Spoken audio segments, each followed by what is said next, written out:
নমস্কার বন্ধুরা, তোমরা কেমন আছো? আশা করি তোমরা ভালো আছো। আর আমিও ভালো আছি। যা মারাত্মক গরম পড়েছে, রিচ খাবার তো একদমই ভালো লাগছে না। কালকে তো অনেক কিছু খেয়েছি, তাই জন্য আজকে আর বেশি কিছু রান্না করিনি। আজকে শুধু পেঁয়াজ দিয়ে পাট শাক ভাজা, মাছের ঝোল, ঝিঙে, কুলেখাড়া আর আলু দিয়ে। তো এরকম হালকা পাতলা ঝোল দিয়েই ভাত খেতে কাদের ভালো লাগে কমেন্ট করে জানিও।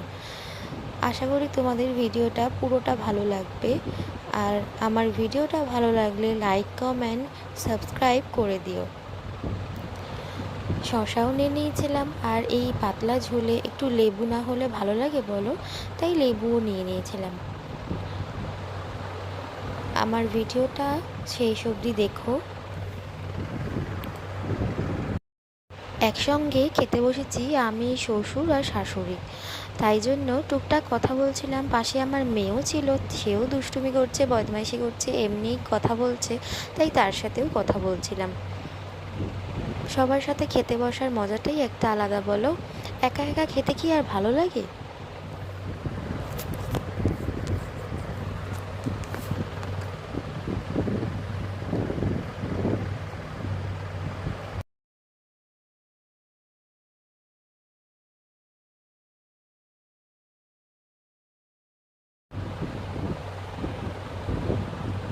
আমার মতো কারা কারা এরকম মাছের কাঁটা চিবাও বলো তো। মাছের কাঁটা চিবাতে আমার তো খুব ভালো লাগে।